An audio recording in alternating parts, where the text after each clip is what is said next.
ਤੁਸੀਂ press conference ਕਰ ਰਹੇ, ਕੀ ਮਸਲਾ ਜੀ? ਸਭ ਤੋਂ ਪਹਿਲਾਂ ਮੈਂ ਤੁਹਾਡੇ ਸਾਰਿਆਂ ਦਾ ਧੰਨਵਾਦ ਕਰਨਾ ਚਾਹਾਂਗਾ ਕਿ ਤੁਹਾਡੇ ਚੈਨਲਾਂ ਦੇ ਰਾਹੀਂ ਅਸੀਂ ਆਪਣੇ ਪੇਰੈਂਟਸ ਨੂੰ ਤੇ ਆਪਣੇ ਸਟੂਡੈਂਟਸ ਨੂੰ ਤੇ ਆਮ ਜਨਤਾ ਨੂੰ ਅਸੀਂ ਇੱਕ ਤੁਹਾਡੇ ਚੈਨਲਾਂ ਦੇ ਰਾਹੀਂ ਸੁਨੇਹਾ ਦੇਣਾ ਚਾਹੁੰਦੇ ਹਾਂ ਕਿ ਅਸੀਂ ਇੱਕ ਬੜੀ ਵੱਡੀ ਉਪਲਬਧੀ ਹਾਸਲ ਕੀਤੀ ਹੈ। ਮੈਨੂੰ ਇਹ ਬੋਲਦਿਆਂ ਹੋਇਆ ਬੜੀ ਖੁਸ਼ੀ ਹੋ ਰਹੀ ਹੈ ਕਿ ਅਸੀਂ ਇੱਕ ਗਲੋਬਲ ਲੈਵਲ, ਇੱਕ ਵਰਲਡ ਲੈਵਲ ਦੀ ਕੰਪਨੀ ਲੀਡਸ ਦੇ ਨਾਲ ਅਸੀਂ ਅੱਜ ਟਾਈ ਅਪ ਕੀਤਾ ਹੈ। ਇੱਕ ਉਹਨਾਂ ਦੇ ਨਾਲ ਸਾਈਨ ਕੀਤਾ, ਐਗਰੀਮੈਂਟ ਸਾਈਨ ਕੀਤਾ ਹੈ। ਇਹ ਜਿਹੜੀ ਲੀਡ ਕੰਪਨੀ ਹੈ, ਇਹਦਾ ਤਕਰੀਬਨ 3000 ਸਕੂਲ ਜਿਹੜੇ ਹੈ ਉਹ ਆਲ ਇੰਡੀਆ ਦੇ ਵਿੱਚ ਜਿਨ੍ਹਾਂ ਨੂੰ ਇਹ ਨਾਲ ਸਪੋਰਟ ਕਰ ਰਿਹਾ ਹੈ, ਇਹਨਾਂ ਦੇ ਨਾਲ ਸੰਬੰਧਿਤ ਹੈ। ਅਤੇ ਇਸ ਦੀ ਇੱਦਾਂ ਹੀ ਕੁਝ ਫੋਰਨ ਦੇ ਵਿੱਚ ਜਿਵੇਂ ਕਿ ਕੈਨੇਡਾ, ਜਾਪਾਨ ਜਾਂ ਫਿਲੀਪਾਈਨ ਅਲੱਗ-ਅਲੱਗ ਕੰਟਰੀਆਂ 'ਚ ਵੀ ਇਹ ਸਪੋਰਟ ਕਰਦੇ ਆ ਜਿਹੜੇ ਕਿ ਸਕੂਲ ਆਪਣੇ ਇੰਡੀਅਨ ਸਕੂਲ ਹੈ। ਇਹ ਇੱਕ ਬਹੁਤ ਵੱਡੀ ਕੰਪਨੀ ਹੈ। ਇਸ ਕੰਪਨੀ ਦੇ ਨਾਲ ਅਸੀਂ ਜੁੜ ਕੇ ਇੱਕ ਫਖਰ ਫੀਲ ਕਰ ਰਹੇ ਹਾਂ ਕਿ ਅਸੀਂ ਆਪਣੇ ਇਲਾਕੇ ਦੇ ਬੱਚਿਆਂ ਨੂੰ, ਆਪਣੇ ਇਲਾਕੇ ਦੇ ਪੇਰੈਂਟਸ ਨੂੰ ਆਪਣੀ ਇਸ ਐਜੂਕੇਸ਼ਨ ਨੂੰ ਵਧਾਉਣ ਵਾਸਤੇ ਇੱਕ ਨਵਾਂ ਸੈਟਅਪ ਲੈ ਕੇ ਆ ਰਹੇ ਹਾਂ। ਸਰ, ਲੀਡ ਇੱਕ ਕਨਸੈਪਟ ਹੈ। ਬੇਸਿਕਲੀ ਸਾਡੇ ਦਰਸ਼ਕਾਂ ਨੂੰ ਸਮਝਾਓ ਕਿ ਕਨਸੈਪਟ ਹੈ ਕੀ ਹੈ। ਤੁਸੀਂ ਕੰਪਨੀ ਕਰ ਰਹੇ ਹੋ, ਪਰ ਲੀਡ ਇੱਕ ਕਨਸੈਪਟ ਹੈ, ਤੁਸੀਂ ਇੰਪਲੀਮੈਂਟ ਕਰ ਰਹੇ ਹੋ ਆਪਣੇ ਸਕੂਲ 'ਚ। ਜੀ, ਉਹ ਕਨਸੈਪਟ ਹੈ ਕੀ ਹੈ?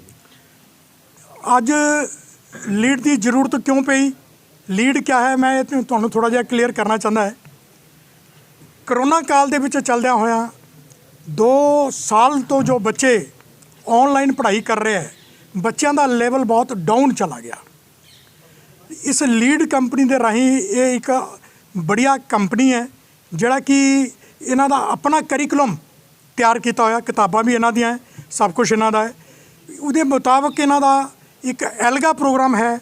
ਉਹ ਤਕਰੀਬਨ ਬੱਚਿਆਂ ਦੇ ਸਪੋਕਨ ਇੰਗਲਿਸ਼ ਤੋਂ ਲੈ ਕਰਕੇ ਨੈਟ ਸ਼ੈਲ, ਮੈਂ ਕਹਾਂਗਾ ਕਿ ਸਾਡੇ ਐਗਰੀਮੈਂਟ ਦੇ ਵਿੱਚ ਇਹ ਲਿਖਿਆ ਹੈ ਕਿ ਬੱਚੇ ਦੀ 150% ਗਰੋਥ ਜਿਹੜੀ ਹੈ ਉਹ ਹੋਏਗੀ ਇੰਗਲਿਸ਼ ਸਪੋਕਨ ਦੇ ਉੱਪਰ, 150%। ਔਰ ਬਾਕੀ ਸਬਜੈਕਟ ਵੀ ਜਿਹੜੇ ਹੈ ਉਹ 70 ਤੋਂ ਲੈ ਕੇ 80% ਤੱਕ ਬੱਚਿਆਂ ਦਾ ਅਪਲਿਫਟ ਹੋਏਗਾ ਜੋ ਉਹਨਾਂ ਦਾ ਲੈਵਲ ਹੈ। ਮੈਂ ਇਹ ਗੱਲ ਕਹਿਣਾ ਚਾਹਾਂਗਾ ਕਿ ਚਾਹੇ ਆਨਲਾਈਨ ਹੈ ਚਾਹੇ ਆਫਲਾਈਨ ਹੈ, ਇਹਨਾਂ ਦਾ ਜੋ ਸਿਸਟਮ ਇਹਨਾਂ ਨੇ ਬਣਾਇਆ ਸਾਨੂੰ ਬਹੁਤ ਪਸੰਦ ਆਇਆ। ਅਸੀਂ ਉਸ ਨੂੰ ਦੇਖਦਿਆਂ ਹੋਇਆ ਆਮ ਲੋਕਾਂ ਦੇ ਵਾਸਤੇ ਇਹ ਇੱਕ ਪਹਿਲ ਕਰਨ ਲੱਗੇ ਆ। ਤੁਸੀਂ ਇੱਕ CBSE ਬੋਰਡ ਸਕੂਲ ਹੋ ਸਰ ਜੀ, NCERT ਫੋਲੋ ਕਰਦੇ ਹੋ ਜੀ। ਕਿਆ NCERT ਦਾ ਜਿਹੜਾ ਸਿਲੇਬਸ ਹੈ ਉਹ ਲੀਡ ਨਾਲ ਮਿਲਦਾ ਹੈ ਜਾਂ ਤੁਸੀਂ ਟੋਟਲੀ शिफ्ट कर रहे हो? नहीं जी, नहीं। जो NCERT के सिलेबस की बात है ना जी, 100% NCERT का ही लागू होगा। वो हमने अपने इनका वो जो सारा सिस्टम है वो हमने देख लिया, चेक कर लिया है। ਇਸ ਦੇ ਨਾਲ ਜੋ ਫੀਸ ਵਗੈਰਾ ਹੈ ਬੱਚਿਆਂ ਦੀ, ਉਸ ਦੇ ਵਿੱਚ ਵੀ ਇੰਕਰੀਮੈਂਟ ਲੱਗੇਗਾ ਜਾਂ ਫ੍ਰੀ ਆਫ ਉਸ ਦੇ ਨਾਲ ਹੀ ਹੋਏਗਾ ਜੀ, ਜੋ ਫੀਸ ਪਹਿਲੇ ही चलती है? लीड को लागू करने के लिए, लीड से के लिए अलग से फीस की कोई बढ़ोतरी नहीं होती है।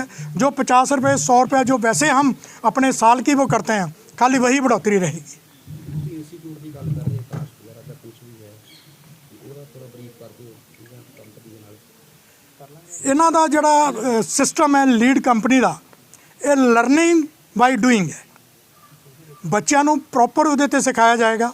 ਜਿਤਨੇ ਵੀ ਕਲਾਸਰੂਮ ਹੈ, ਹਰ ਕਲਾਸਰੂਮ ਦੇ ਵਿੱਚ LED ਲਗਾ ਕਰਕੇ ਟੈਬ ਦੇ ਰਾਹੀਂ ਸਾਡੇ ਜਿਹੜੇ ਟੀਚਰ ਹੈ ਉਹ ਪੜ੍ਹਾਈ ਕਰਵਾਉਣਗੇ।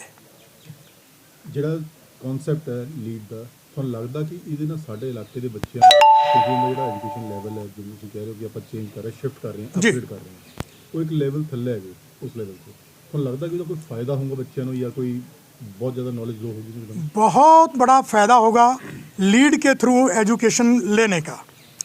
जिस तरीके से हम आइलेट्स करते हैं या कोडिंग के लिए एक अलग कोर्स करते हैं, वो कोर्स करने की ज़रूरत नहीं रहेगी।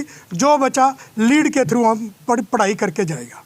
मॉनिटर कौन करेगा इसका टोटल जो करिकुलम है वो सिलेबस जो है वो लीड कंपनी का होगा, बुक्स लीड कंपनी की होगी।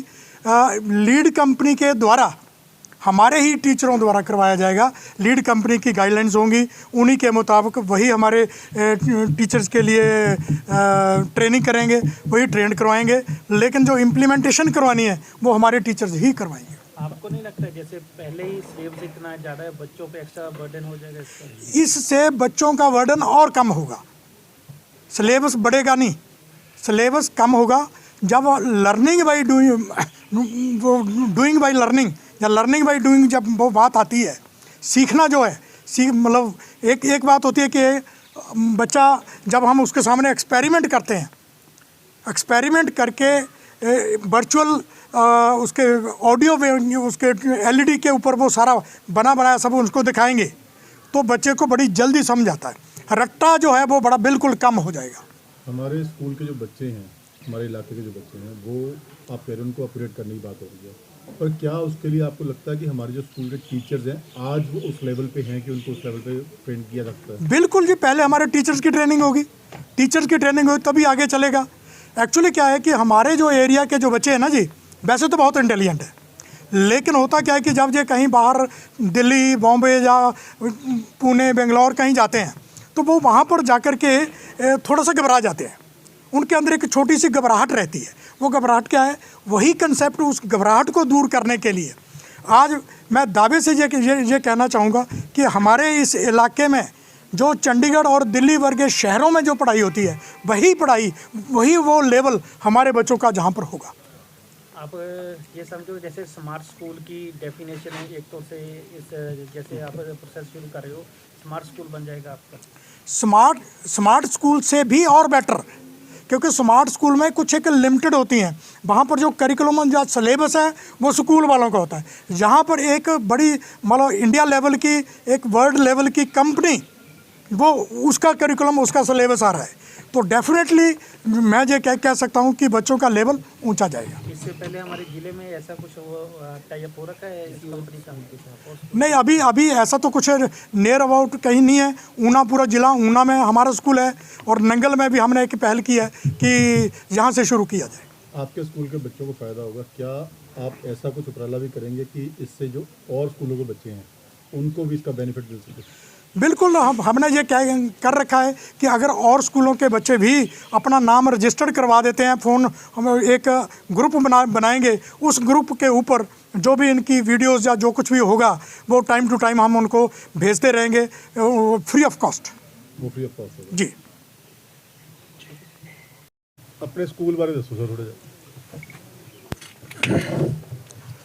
साढ़े स्कूल ने खुले तकरीबन 3 साल हो गए है। असी 2 साल तो करोना दे विच निकले है, लेकिन फिर भी बहुत बड़ियां उपलब्धियां असी छोटे जे टाइम दे विच, छोटे जे स्पैन दे विच पूरियां कीतियां है। इस साल असी नर्सरी तो लैकर के +2 तक दियां साडियां क्लासां बैठणगियां। दूसरी गल है कि 28 फरवरी तक एडमिशन लैन वाले बच्चे नूं असी बिना एडमिशन तो उन्हां दी बिना एडमिशन फीस लेते उन्हां दी एडमिशन करांगे 28 फरवरी तक, ਜਿਹੜੇ कि नर्सरी ਦੇ ਬੱਚੇ ਆਣਗੇ। ਉਸ ਤੋਂ ਇਲਾਵਾ ਸਕਾਲਰਸ਼ਿਪ ਸਕੀਮ ਹੈ, ਉਸ ਤੋਂ ਇਲਾਵਾ ਅਸੀਂ ਕੰਸੈਸ਼ਨ ਦਿੰਦੇ ਹਾਂ, ਜਿਵੇਂ ਕਿ ਸਿੰਗਲ ਗਰਲ ਚਾਈਲਡ ਹੈ ਜਾਂ ਫਾਦਰਲੈਸ ਬੱਚਾ ਹੈ, ਉਹਨਾਂ ਨੂੰ ਵੀ ਅਸੀਂ ਕੰਸੈਸ਼ਨ ਦਿੰਦੇ ਹਾਂ। ਇਸ ਤੋਂ ਇਲਾਵਾ ਜੋ NFL ਦੇ EMPLOYEES ਹੈ ਉਹਨਾਂ ਨੂੰ ਵੀ ਅਸੀਂ ਕੰਸੈਸ਼ਨ ਦਿੰਦੇ ਹਾਂ। ऑनलाइन और ऑफलाइन स्टडी ਨੂੰ ਹੋਰ ਬੈਟਰ ਕਰਨ ਵਾਸਤੇ ਅਸੀਂ ਲੀਡ ਕੰਪਨੀ ਦਾ ਨਾਲ ਇੱਕ ਆਪਣੇ ਨਾਲ ਜੋੜਿਆ ਹੈ। ਗਰੀਬ ਬੱਚਿਆਂ ਦੇ ਲਈ ਸਰ, ਗਰੀਬ ਬੱਚਿਆਂ ਦੇ ਲਈ ਵੀ ਹੈ ਕੁਝ बेनिफिट? जो बेनिफिट जो अभी हैं वो तो यही बताए हैं जी कि जिन को कंसेशन हम दे रहे हैं। सिबलिंग्स को है, सिबलिंग्स को जो एक इकट्ठे पढ़ते हैं जी। क्या कॉन्सेप्ट है ये आपके लीड प्रोग्राम का? तो लीड का जो कॉन्सेप्ट है, हमने जो सबसे पहले पाया कि बच्चे जो रट्टाफिकेशन वाला जो एजुकेशन सिस्टम है वो अब आउटडेटेड हो चुका है और बच्चों को हमारे को कुछ ऐसा देना पड़ेगा जिससे बच्चे इंटरनेशनल स्टैंडर्ड एजुकेशन ले सकें, इवन छोटे शहरों में भी, और जहाँ पर बच्चे अफोर्ड नहीं कर सकते बड़ी बड़ी एडटेक कंपनीज़ को। तो हमारे जो कॉन्सेप्ट है उसमें उसके जो पिलर्स हैं, एक तो स्मार्ट क्लासरूम्स है, क्लास के अंदर बच्चा LED TV से और टैबलेट से पढ़ेगा, ठीक है। उसके अंदर हमारा जो हम ये मान के चलते हैं, तो जो बच्चा होता है सब बच्चे बराबर होते हैं। जो एक बच्चा होता है जो ऑडिटरी लर्नर होता है, जो सुन के ही सीख लेता है। एक बच्चा जो होता है वो देख के सीखता है, उसे विजुअल लर्नर बोलते हैं। लेकिन कुछ बच्चे जो होते हैं जो वो सिर्फ करके ही सीखते हैं। तो हम इन तीनों तरह के बच्चों को केटर करना चाहते हैं अपने नए एजुकेशन सिस्टम से, जिसमें बच्चा देख के भी सुने, सुन के भी सीखे, देख के भी सीखे और अपना करके भी सीखे। तो उस तरीके से सिस्टम बनाए ताकि इंटेलिजेंट से इंटेलिजेंट बच्चा और लास्ट बैक बेंचर से बच्चा सबका बराबर विकास हो एजुकेशन। आप शहर में पहली बार आए हैं लीड तोड़ करके? हाँ जी, इस शहर में मैं पहली बार आया हूँ।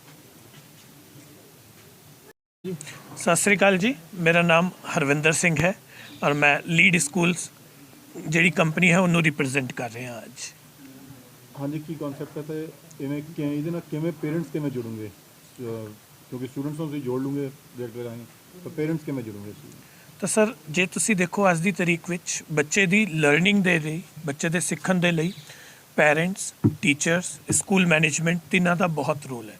ਤਾਂ with the help of technology ਅਸੀਂ ਪੈਰੈਂਟਸ ਨੂੰ ਇੱਕ ਪੈਰੈਂਟ ਐਪ ਦੇਵਾਂਗੇ ਜਿਹਦੇ ਵਿੱਚ ਪੈਰੈਂਟਸ 24/7 ਜਦੋਂ ਵੀ ਚਾਹਣ ਆਪਣੇ ਬੱਚੇ ਦੀ ਪਰਫਾਰਮੈਂਸ ਨੂੰ ਮੇਜ਼ਰ ਕਰ ਸਕਦੇ ਹੈ ਔਰ ਪਰਫਾਰਮੈਂਸ ਨੂੰ ਮੇਜ਼ਰ ਕਰਨ ਦੇ ਨਾਲ ਨਾਲ ਉਹ ਇਹ ਵੀ ਦੇਖ ਸਕਦੇ ਹੈ ਕਿ ਉਹਨਾਂ ਦੇ ਬੱਚਿਆਂ ਦੇ ਵਿੱਚ ਕਿਹੜਾ ਏਰੀਆ ਆਫ ਇੰਪਰੂਵਮੈਂਟ ਹੈ ਔਰ ਉਹਨੂੰ ਕਿਸ ਤਰੀਕੇ ਦੇ ਨਾਲ ਸਕੂਲ ਮੈਨੇਜਮੈਂਟ ਤੇ ਟੀਚਰਸ ਤੇ ਸਾਡੀ ਲੀਡ ਦੀ ਟੀਮ ਮਿਲ ਕੇ ਬੱਚਿਆਂ ਨੂੰ ਹੈਲਪ ਕਰ ਰਹੀ ਹੈ ਇੰਪਰੂਵ ਕਰਨ ਦੇ ਲਈ। ਸਰ ਟੀਚਰਸ ਪਹਿਲਾਂ ਵੀ ਹੁੰਦਾ ਰਿਹਾ ਕਿ ਟੀਚਰ ਦੱਸਦੇ ਰਹੇ ਪੇਰੈਂਟਸ ਨੂੰ, ਇੰਟਰੈਕਟ ਸਿੱਧਾ ਕਰਕੇ ਦੱਸਦੇ ਰਹੇ ਕਿ ਤੁਹਾਡੇ ਬੱਚੇ 'ਚ ਆਹ ਕਮੀਆਂ ਨੇ। ਹੁਣ ਉਹ ਕਮੀਆਂ ਪੂਰੀਆਂ ਹੋਣਗੀਆਂ, ਖਤਮ ਹੋਣਗੀਆਂ ਕਮੀਆਂ ਬੱਚਿਆਂ 'ਚ, ਜਾਂ ਕੋਈ ਹੋਰ ਨਵੇਂ ਲੈਵਲ ਦੀ ਕਮੀਆਂ ਸ਼ੁਰੂ ਹੋਣਗੀਆਂ?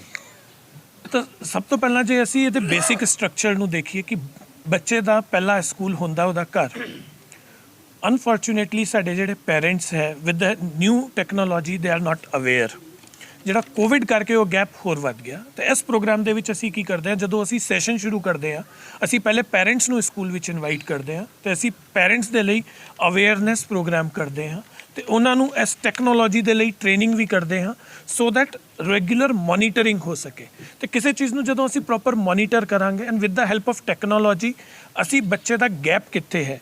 ਅਤੇ ਜੇ ਹਲੇ ਤੁਸੀਂ ਦੇਖੋ ਟ੍ਰੈਡੀਸ਼ਨਲ ਐਜੂਕੇਸ਼ਨ ਦੇ ਵਿੱਚ ਇੱਕ ਬੱਚੇ ਨੂੰ ਜਦੋਂ ਇੰਗਲਿਸ਼ ਪੜ੍ਹਾਈ ਜਾਂਦੀ ਹੈ ਜਾਂ ਇੱਕ ਕਲਾਸ ਵਿੱਚ 25 ਬੱਚੇ, ਜੇ 25 ਬੱਚਿਆਂ ਦੇ 50 ਵਿੱਚੋਂ 40 ਨੰਬਰ ਆਏ ਹੈ, ਹਰ ਬੱਚੇ ਦੇ 10 ਨੰਬਰ ਗਏ, ਬਟ ਹੋ ਸਕਦਾ ਹੈ ਕਿ ਕਿਸੇ ਬੱਚੇ ਦੇ ਨੰਬਰ ਵੋਕੈਬਲਰੀ ਵਿੱਚ ਗਏ ਹੈ, ਕਿਸੇ ਬੱਚੇ ਦੇ 10 ਨੰਬਰ ਗ੍ਰਾਮਰ ਵਿੱਚ ਗਏ ਹੈ ਔਰ ਕਿਸੇ ਦੇ ਰੀਡਿੰਗ ਐਂਡ ਕੰਪਰੀਹੈਂਸ਼ਨ ਦੇ ਵਿੱਚ। ਅਤੇ ਅਸੀਂ ਇੱਕ ਸੌਫਟਵੇਅਰ ਦੀ ਹੈਲਪ ਦੇ ਨਾਲ ਆਈਡੈਂਟੀਫਾਈ ਕਰਾਂਗੇ ਕਿ ਕਿਹੜੇ ਬੱਚੇ ਦੇ ਵਿੱਚ ਕਿੱਥੇ ਗੈਪ ਹੈ ਸੋ ਦੈਟ ਅਸੀਂ ਉਹਨੂੰ ਉਸੇ ਹਿਸਾਬ ਨਾਲ ਉਹਦੀ ਕਮੀ ਦੇ ਹਿਸਾਬ ਨਾਲ ਉਹਨੂੰ ਹੈਲਪ ਕਰ ਸਕੀਏ ਔਰ ਉਹਨੂੰ ਹੈਲਪ ਕਰ ਸਕੀਏ ਓਵਰਕਮ ਕਰਨ ਦੇ ਲਈ ਉਹਦੇ ਚੈਲੰਜਸ ਵਿੱਚ। ਜਿਹੜਾ ਲੀਡ ਕਨਸੈਪਟ ਹੈ ਕਿੰਨਾ ਪੁਰਾਣਾ ਸਰ? ਸਰ ਲੀਡ ਕਨਸੈਪਟ 2012 ਤੋਂ ਸ਼ੁਰੂ ਹੋਇਆ ਸੀ ਤਾਂ ਆਲਮੋਸਟ 9 ਸਾਲ ਹੋ ਗਏ ਹੈ ਲੀਡ ਕਨਸੈਪਟ ਨੂੰ। ਸਰ ਹਰ ਕਨਸੈਪਟ ਦੀ ਕੋਈ ਨਾ ਕੋਈ ਡਰਾਬੈਕਸ ਵੀ ਹੁੰਦੇ ਹੈ, ਤੁਸੀਂ ਜੋ ਕੰਮ ਕਰ ਰਹੇ ਹੋ ਕੁਝ ਤੁਹਾਨੂੰ ਲੱਗਦਾ ਇਹਦੇ ਵੀ ਕੋਈ ਡਰਾਬੈਕਸ ਹੈਗੇ? ਬਿਲਕੁਲ ਤੁਸੀਂ ਸਹੀ ਕਿਹਾ ਕਿ ਕਿਸੇ ਨਾ ਕਿਸੇ ਕੰਮ ਦੇ ਕੁਛ ਨਾ ਕੁਛ ਡਰਾਬੈਕ ਹੁੰਦੇ ਹੈ ਔਰ ਐਜੂਕੇਸ਼ਨ ਇੱਕ ਇਹੋ ਜਿਹਾ ਫੀਲਡ ਹੈ ਕਿ ਜਿੱਥੇ ਸਾਡੇ ਕੋਲ ਹਮੇਸ਼ਾ ਸਿੱਖਣ ਲਈ ਕੁਛ ਨਾ ਕੁਛ ਰਹਿੰਦਾ ਹੈ। ਤਾਂ ਅਸੀਂ ਇਸ ਪ੍ਰੋਗਰਾਮ ਨੂੰ 2012 ਤੋਂ ਸ਼ੁਰੂ ਕੀਤਾ ਸੀ ਆਪਣੇ ਸਕੂਲਸ ਦੇ ਨਾਲ ਮਹਾਰਾਸ਼ਟਰ ਐਂਡ ਗੁਜਰਾਤ ਦੇ ਵਿੱਚ। ਪਹਿਲੇ ਅਸੀਂ 5 ਸਾਲ ਇਸ ਪ੍ਰੋਗਰਾਮ ਨੂੰ ਚੰਗੀ ਤਰ੍ਹਾਂ ਚਲਾਇਆ, ਸਾਰੇ ਪ੍ਰੋਬਲਮਸ, ਚੈਲੰਜਸ, ਲੂਪ ਹੋਲਸ ਨੂੰ ਅਸੀਂ ਸਮਝਿਆ, ਪ੍ਰੈਕਟੀਕਲੀ ਕੀ ਚੈਲੰਜ ਆਉਂਦੇ ਹੈ ਔਰ ਅਸੀਂ ਉਹਨਾਂ 'ਤੇ ਆਲਰੇਡੀ ਕੰਮ ਕਰ ਚੁੱਕੇ ਹਾਂ। ਇਸ ਵੇਲੇ ਇਹ ਪ੍ਰੋਗਰਾਮ ਪੂਰੀ ਤਰ੍ਹਾਂ ਤਿਆਰ ਹੈ, ਬਟ ਫਿਰ ਵੀ ਜਦੋਂ ਵੀ ਅਸੀਂ ਕਿਸੇ ਨਵੇਂ ਏਰੀਆ ਵਿੱਚ ਜਾਂਦੇ ਹਾਂ, ਕੰਮ ਸ਼ੁਰੂ ਕਰਦੇ ਹਾਂ, ਜਦੋਂ ਵੀ ਸਾਨੂੰ ਜਿਸ ਤਰ੍ਹਾਂ ਵੀ ਕੋਈ ਅਪਗ੍ਰੇਡ ਆਉਂਦਾ ਹੈ, ਕੋਈ ਵੀ ਪਾਲਿਸੀ ਆਉਂਦੀ ਹੈ, ਹੁਣ ਜਿਸ ਤਰ੍ਹਾਂ ਨਿਊ ਐਜੂਕੇਸ਼ਨ ਪਾਲਿਸੀ ਆ ਰਹੀ ਹੈ, ਅਸੀਂ ਆਪਣੇ ਪ੍ਰੋਗਰਾਮ ਨੂੰ ਉਹਦੇ ਨਾਲ ਅਲਾਈਨ ਕਰ ਲੈਂਦੇ ਹਾਂ।